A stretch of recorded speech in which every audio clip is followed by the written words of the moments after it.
Shalom, shalom, bien-aimés dans le Seigneur. Bonsoir ou bonjour selon l'heure que vous recevez cette vidéo. C'est votre serviteur, le pasteur Zachary Rambleux, le visionnaire de la mission évangélique Temple Siloué, ici dans la ville de Koukou derrière la Sofitex. Alors ce soir, nous avons une exhortation à vous apporter. Comment sortir de la stagnation? Tout d'abord, nous devrons définir ce que c'est que la stagnation. Et par définition, la stagnation, c'est l'absence de progrès. La stagnation, c'est l'absence du développement. Alors, on peut trouver la stagnation sur votre propre vie personnelle, votre vie professionnelle, votre vie financière, votre vie spirituelle. Donc, si la stagnation est dans votre vie, comment pouvez-vous sortir de ce fléau? Comment briser la stagnation et passer à un niveau supérieur de la prospérité? Alors, nous allons utiliser la Bible dans Psaume 119, le verset 105. La Bible dit: ta parole est une lampe à mes pieds, ta parole est une lumière qui éclaire mes sentiers. Alléluia. Alors, bien-aimé, écoute bien. L'être humain est composé de corps, âme et esprit. À chaque fois que vous désirez qu'il y ait du progrès, il va falloir que vous trouviez de la lumière. Il faut de la lumière pour amener les choses à avancer. La lumière est le secret de la prospérité. En toute activité, lorsqu'il manque de la lumière, alors il y a des ténèbres. Les ténèbres sont tout simplement la présence des esprits, la présence des esprits impurs, la présence des démons, la présence de Satan, la présence du péché. Proverbe chapitre 28, verset 13, la Bible dit: celui qui cache les ténèbres n'avance pas, ne prospère pas. Là où il y a stagnation, sachez-le bien, mais s'il y a un démon là-bas, il y a le péché là-bas, il y a le règne du diable là-bas. Donc, comment sortir de la stagnation? Tout simplement que la lumière soit. Comme la Bible le dit, au commencement, Dieu créait les cieux et la terre. Il y avait les ténèbres sur la surface de l'abîme.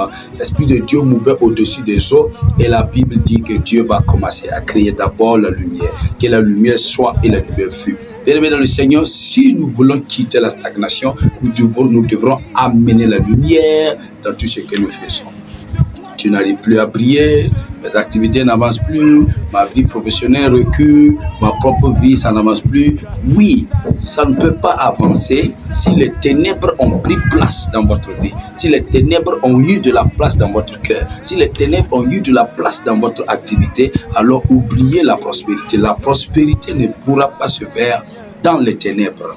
Amen. Sauf si la prospérité de cette dernière-là a tout simplement une source qui est tout simplement les pactes avec le diable, les pactes avec le satanisme. Une prospérité qui vient purement de Dieu, elle ne pourra pas être accompagnée de ténèbres ni de péché, elle ne pourra pas être accompagnée par le diable. C'est pas possible. Le diable ne vous permettra pas de jouir de ce qu'il peut vous donner et vous allez vivre pour Dieu. Il ne va jamais l'accepter. Bien-aimés dans le Seigneur, la Bible dit encore: la lumière qui entre en vous est ténèbres. Combien seront ces ténèbres? Donc vous comprenez par là que c'est la lumière qui entre en vous qui crée une atmosphère, qui crée une présence, qui crée un environnement dans votre esprit. Et c'est cet environnement créé là qui constitue maintenant le domaine de votre vie. Donc ça veut dire, si la lumière qui est en vous n'est pas assez forte, n'est pas assez lumineuse pour agir, pour prospérer, pour évoluer, vous allez rencontrer des stagnations par-ci et par-là. Donc la stagnation, on peut sortir de la stagnation en invitant la lumière. Quand la lumière viendra, la Bible dit dans Proverbe 28, 13, dit: celui qui confesse à vous et délaisse ses péchés obtient miséricorde. Donc en d'autres termes, il obtiendra de la prospérité. Il reprendra sa route, il reprendra sa course. Il va remettre maintenant toutes choses en activité. Donc pour enlever la stagnation, il faut enlever les ténèbres. Jean chapitre 1, verset 1, ça veut dire: au commencement était la parole était avec Dieu, et la parole était Dieu. Donc celui qui veut maintenant que la lumière vienne à lui, la personne se doit d'aller chercher la parole de Dieu et vivre la parole de Dieu. La personne doit se donner à la parole. Josué 1, verset 8, ce livre de la loi ne s'éloigne point de ta bouche, médite sur et nuit. Donc ça veut dire quoi? Afin d'agir fidèlement selon tout ce qui est écrit, c'est alors que tu auras du succès, de la prospérité dans tes entreprises. Donc, pour enlever la stagnation, il faut que la parole de Dieu soit honorée et respectée et pratiquée. Et quand vous la pratiquez, vous chassez les ténèbres. Donc, quand vous pratiquez la parole de Dieu, vous chassez les ténèbres. Si vous rentrez dans une famille où ça ne va pas, le diable a pris le contrôle, tout ne va pas. C'est très simple. Commencez par enlever les ténèbres. C'est simple. Que les gens se pardonnent sincèrement d'abord. Quand les gens vont commencer à se pardonner l'un envers l'autre, et c'est sincère, et que vraiment ceux qui avaient dit du mal contre l'autre commencent à s'excuser, quand le pardon sera sincère, c'est la parole qu'ils ont appliquée, les ténèbres vont sortir, la haine va partir, le mépris va partir, et le Saint-Esprit va se placer. C'est ça, la lumière est revenue dans cette famille.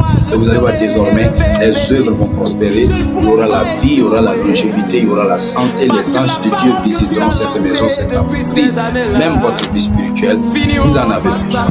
Mettez les ténèbres hors de votre vie, mettez les péchés hors de votre vie, et vous allez commencer à vivre la prospérité sur tous les plans de votre vie. Alléluia. Que Dieu vous bénisse. La vraie bénédiction n'est pas suivie de chagrin. Dieu vous bénisse. À très très très bientôt. Nous allons vous retrouver encore avec un autre numéro au nom de Jésus-Christ. Amen.